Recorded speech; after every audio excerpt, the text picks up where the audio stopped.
Y bueno, nada, antes que nada me llamo Javier. Eh, Como le digo, tengo 42 años, hace 20 años que trabajo como diseñador. Soy diseñador UX hoy en día, visual designer, que es BD, por el cual estoy como contratado primariamente en Globant, pero hago muchas tareas de lo que es UX. Y visual designer, por si no saben, básicamente son los que llevan como a la estética, a todo lo que un UX genere, ¿no? O sea, hay una forma, imagínense que estamos hablando de una web o una aplicación, entonces, bueno, UX encuentra como el flujo más correcto, dónde tendrían que ir las cosas, y el BD hace que todo eso se luzca. ¿Tá? Este, Soy diseñador gráfico, porque al igual que el compañero nací de ahí, estudié hace muchos años, cuando estudié no me enseñaban ni Illustrator, me enseñaban Corel, imagínense. Soy diseñador creativo, eso significa que pasé muchísimo por agencias de publicidad y por otros lugares que eran más como un estudio, una productora disruptiva, no sé cómo decirlo, que era de Electric Factory, en la parte que trabajaba, y bueno, y a veces no trabajaba como diseñador, trabajaba como creativo, a veces escribía guiones para un comercial. Me di cuenta que el mundo de las ideas, el mundo de llegar con un producto a alguien, eh, es lo que más me gusta. Y puede ser diseño, puede ser una página en blanco, lo que sea para lograrlo. Así que eso me convierte en que soy un diseñador publicitario. Trabajé mucho tiempo en eso, cuando se hacían avisos de prensa y ese tipo de cosas. Entonces me considero un diseñador híbrido. Me considero un diseñador que pasé por todos los lugares y por ninguno, porque en realidad te das cuenta de que, un poco lo que les decía, todo es como para llegar a un mismo lugar. Y cuando uno no tiene miedo al cambio, se da cuenta que las fronteras no son tan difíciles.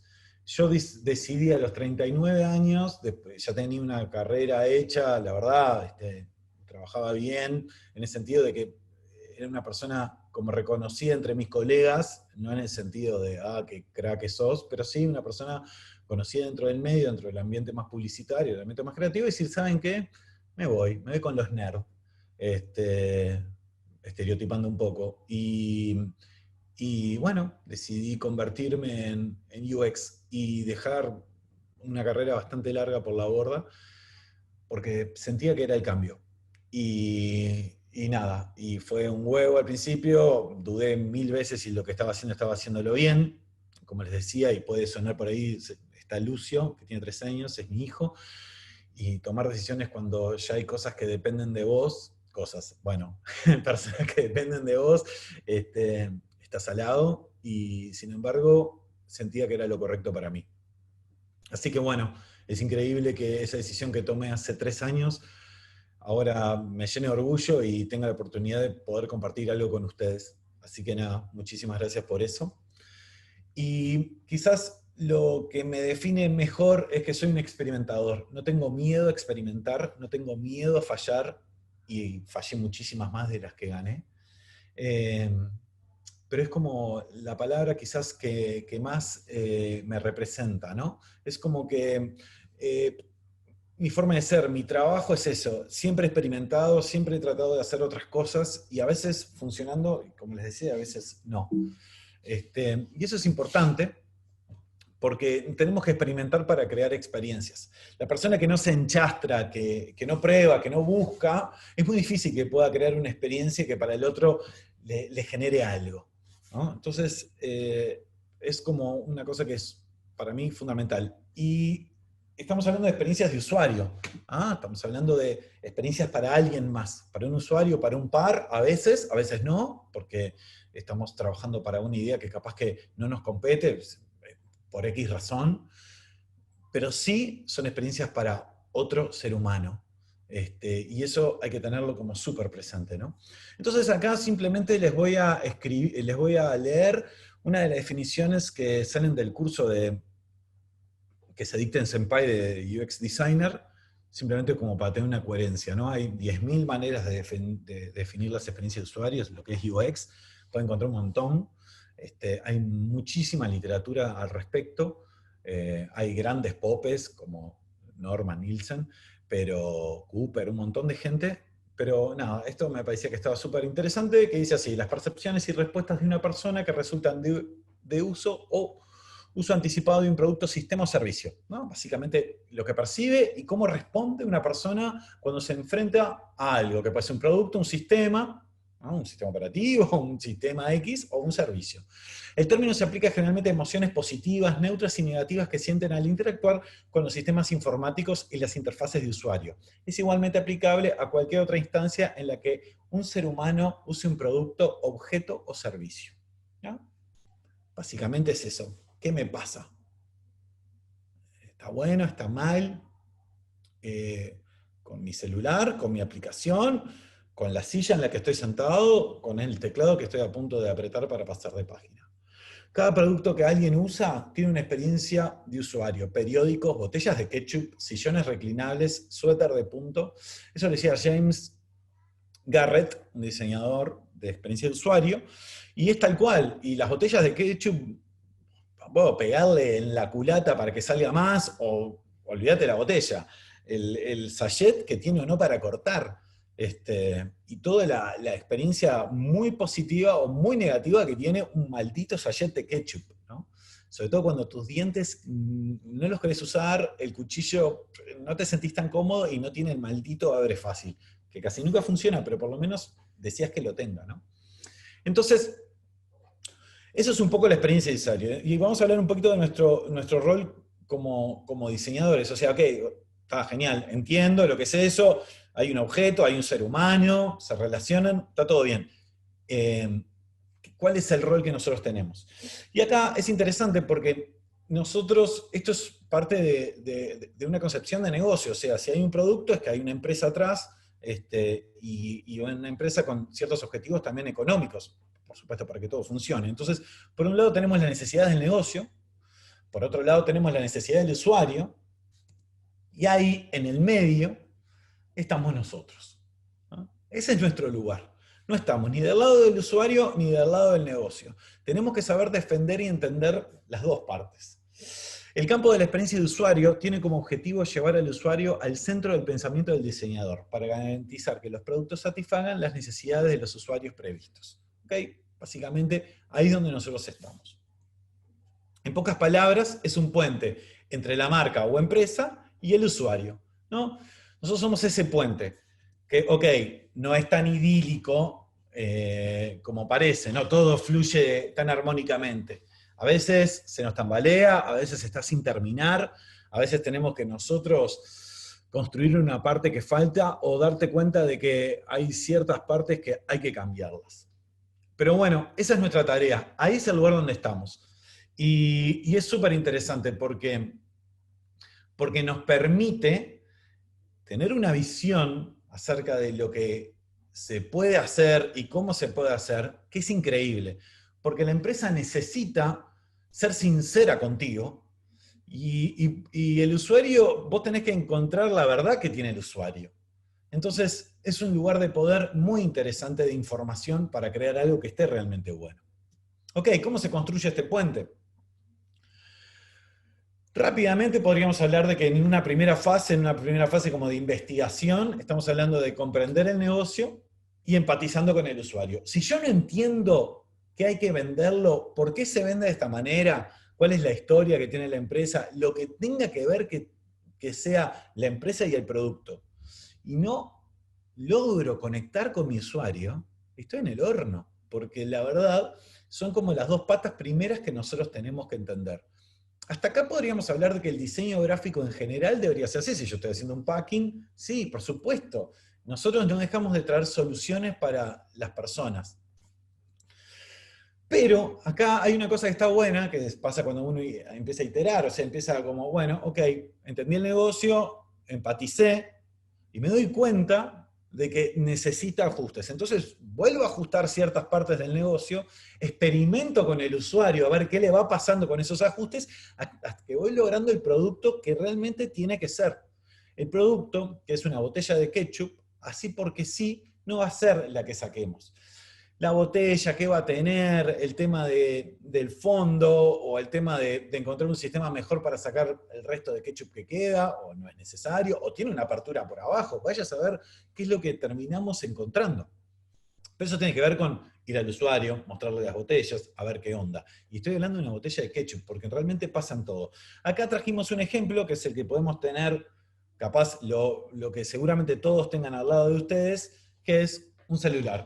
Y no cualquier celular, el iPhone. ¿Por qué el iPhone?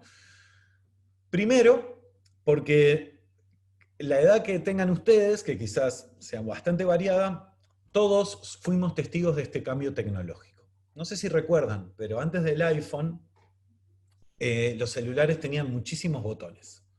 Eran táctiles, eran teclas. El iPhone, el Zoom tenía una BlackBerry, que básicamente era un teclado, como nosotros tenemos en la computadora, pero en un celular, ¿no? Y el iPhone vino a romper con todo eso.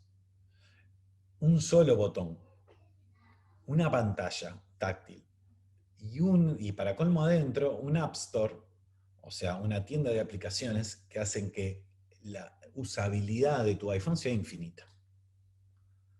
Entonces, realmente fue un cambio fue un cambio en la forma en que nosotros concebíamos una tecnología. Ese cambio no fue, che, y si lo hacemos táctil, está buenísimo, dale, vamos a mandarlo. ¿Cómo le llamamos? iPhone, porque veníamos de iPod, esto, así que está genial, dale, sacalo. No, no funciona así. Atrás de todo eso hay un proceso de investigación. Las herramientas que hay detrás para generar una experiencia. Y acá simplemente les voy a nombrar algunas de las que conozco, he utilizado, he estudiado. Y seguramente, porque por supuesto no tengo de los datos, es bastante difícil tenerlo, les mentiría si les diría que tengo todos los datos de la investigación de un iPhone, pero seguramente necesitaron tener todo esto porque son como el ABC para poder crear un producto. ¿Tá? Tenemos entrevistas, cuestionarios, user persona, mapa de afinidad, mapa de empatía, journey map, método Kano, diferencial semático, user test, car sorting, etc. Es un montón de herramientas y métodos que nos ayudan a poder descubrir qué es lo que necesita la otra persona. Qué es lo que necesita el usuario. ¿Okay? Entonces, a modo simplemente de contarles algunas, vamos a comenzar por entrevistas. ¿No? Que la entrevista, a diferencia del cuestionario que veíamos hace nada en el slide anterior, es un método cualitativo, el cuestionario es cuantitativo. Necesitamos las dos, es fundamental.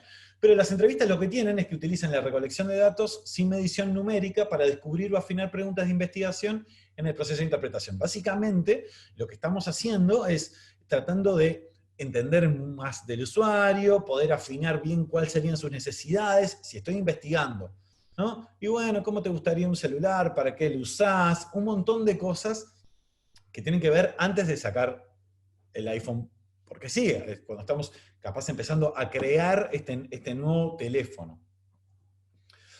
El user persona. Imagínense que con todos los datos que hemos sacado de entrevistas, con los datos que hemos sacado de cuestionarios, creamos una persona, y básicamente lo que es se enfoca en entender quién es el usuario del producto para satisfacer sus necesidades físicas, cognitivas y afectivas. No son personas reales. Es como que yo me creo un personaje, me creo a Ramón, que tiene 20 años, que estudia arquitectura y un montón de cosas, y empiezo a crear un personaje. Ahora vamos a ver un ejemplo. No es un ejemplo de un trabajo real, por un tema que no puedo mostrarlos, pero sí de un trabajo que hice cuando estudié. Y básicamente, este es el user persona de una chica que se llama Manuela, que tiene 33 años, que vive en el Parque Rodó, que tiene un ingreso junto con su pareja de más de 60.000 pesos, hace hockey, corre, es diseñadora textil, psicóloga, docente y principalmente autodidacta. Entonces hay un arquetipos son como ciertos personajes mitológicos que bueno, nos ayudan como a definirlo, en este caso es Maga, que es equivalente a una gran revolucionaria, no les voy a leer todo. No, y acá hay una pequeña bio. ¿Cómo se hizo todo esto? Bueno, encontrando pequeños detalles que nos parecían significativos en las entrevistas que hicimos a varios diseñadores textiles.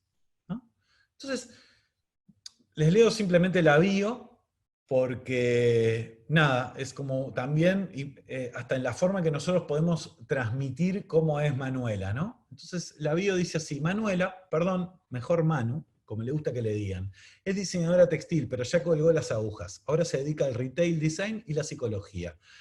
Poder ir cambiando es lo que le encanta de su profesión. Siempre hay algo más para aprender y crecer, porque acá es un mercado chico y todo es relativamente nuevo.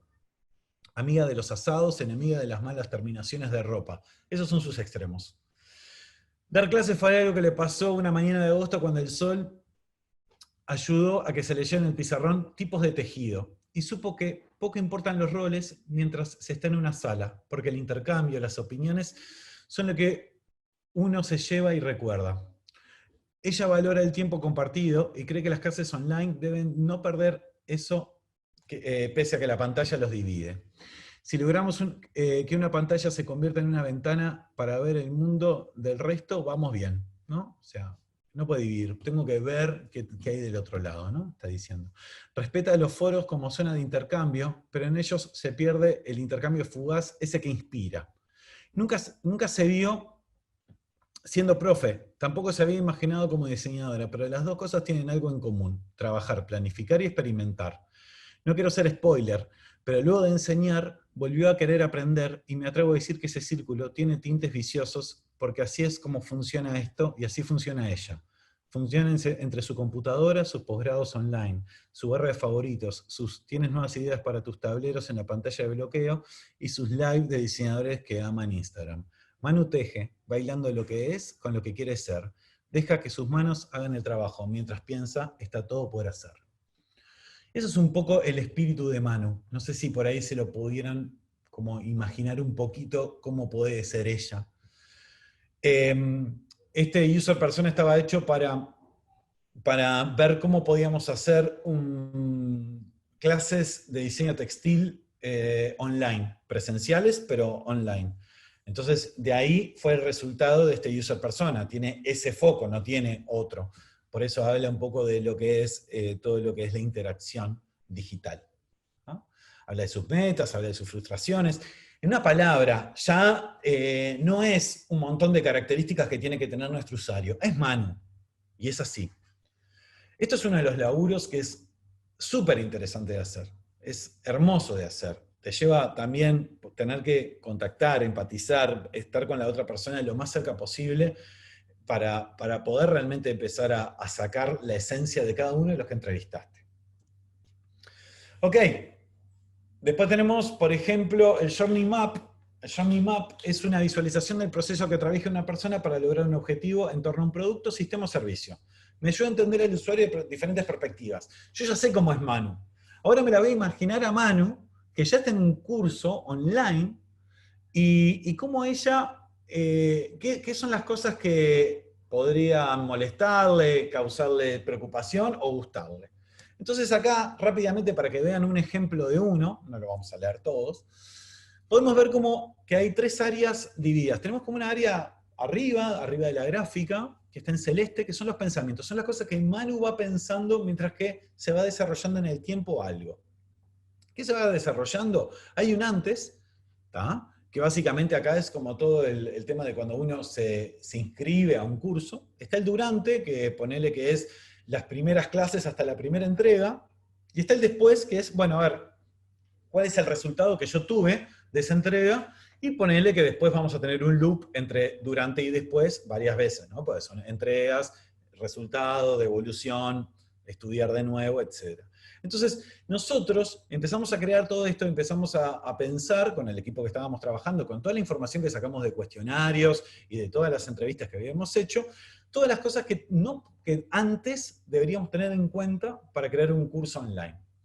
El durante, vamos a hablar de las cosas buenas que tenemos que tener en cuenta cuando damos clase, cuando estamos en Zoom, cómo se usa el Zoom, explicarle a los compañeros cómo es que se tiene que usar, cómo se levanta la mano, etc. Desde eso hasta un montón de cosas. Y el después, bueno, cómo me van a entregar las notas, cómo van a hacer las devoluciones. No es presencial, va a ser online, voy a tener un uno a uno con algún profesor que me dé una devolución que no sea simplemente algo escrito en un correo. No sé, hay un montón de cosas que le pueden pasar a Manu. En este caso es Guille, que porque Manu sería como una profesora y Guille sería como un alumno. Entonces, ¿cuáles son las oportunidades que encontraríamos en ese proceso? En el durante, ¿cuáles son las oportunidades que podríamos mejorar? Y en el después. ¿Tá? Casi siempre cuando lo comparamos con algo real que ya está. O un sistema ya preestablecido que tienen. Por ejemplo, una plataforma educativa. Dices, bueno, mira, el antes de la plataforma es así, pero después de evaluar qué le pasaría a Guille en todo este Journey Map, yo creo que tenemos que tener una oportunidad de cambiar esto, esto y esto. No sé si se entiende hasta ahora, si quieren preguntar algo. ¿Venimos bien? Bueno, espero que sí. Bueno, todas estas herramientas tienen como centro al usuario, ¿no? Buscan entenderlo, comprender qué les gusta ahora, qué les gustará después y qué ya no les gusta tanto. Esto es súper interesante. Hay un montón de herramientas, por ejemplo, el método Kano tiene un montón de gráficas que podemos sacar de ciertos tipos de cuestionarios que muestran cosas que a las personas son como un plus que tiene un producto, y ya te das cuenta cuando ya deja de ser un plus y empieza a ser una cosa que tiene que ser como algo que ya tiene que estar siempre y algo que ya está de modé que tenga. Eso lo podés llegar a prever antes de que realmente tengamos que, cuando veamos que la gente ya se está cansando. Por ejemplo, el método Kano te permite todo ese tipo de cosas. Y no es una herramienta muy cara de usar, por ejemplo. Entonces, sí podemos tener un montón de información de lo que necesita que sea el producto, de los beneficios. Por ejemplo, esto se usa para un producto ya preestablecido. ¿Ah? Cuando tengo un producto que ya existe y quiero ir comprendiendo a ver qué es lo que le está gustando, qué cosas nuevas le gustaría que tuviese. Entonces, de alguna manera empezar a adelantarte a cómo podría ser la evolución de ese producto. No necesitamos saber programas de diseño ni cuáles son los colores de tendencia realmente para ser un diseñador UX. Podemos tener obviamente un perfil mucho más digital y tener que hacer mockups y prototipos, y eso sí necesito tener como algunas nociones básicas de diseño. Pero realmente lo que tenemos que tener es la apertura para entender el mundo del usuario, las necesidades y por sobre todo escuchar. Esto es importantísimo. Tenemos que escuchar al otro y aunque piense diferente, aunque su forma de ser no sea la que se alinee conmigo, tenemos que dejar que eso no sea para nosotros un sesgo y poder captar realmente la esencia de ese usuario. Una experiencia nacida de hacer experimentos correctos con el tono adecuado nos acerca a la satisfacción del usuario. Es así.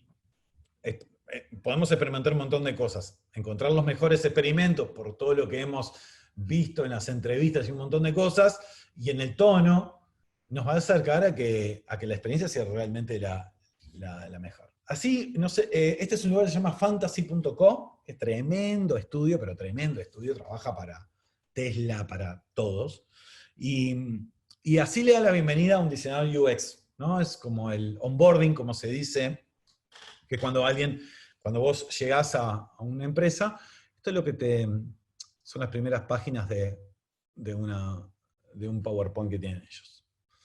Bueno, hola, acá básicamente hace como una reseña que empezó en el 99, que es un equipo muy pasional de pensadores y hacedores.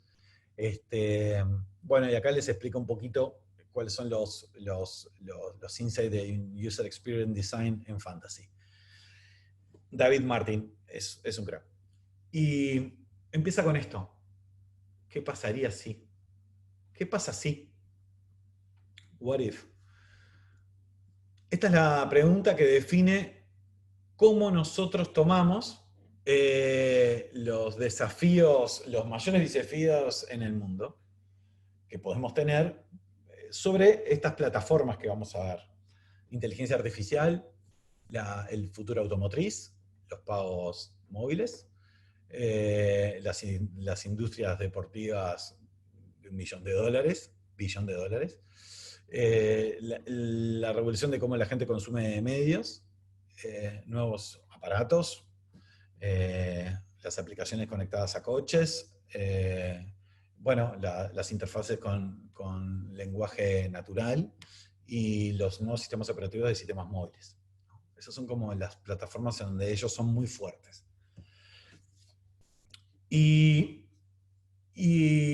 básicamente esa es como la primera pregunta que se hace, y acá dice una cosa que a mí me gustó mucho, en vez de traer frases como muy rimbombantes de gente muy grosa, quería un flaco que para mí está haciendo las cosas súper bien, y dice que esto, imagina que tenés todas las aerolíneas del mundo, y todas las aerolíneas realmente no están haciendo nada asombroso en el diseño y al lado digital. Lo están haciendo bien, pero no de maravilla.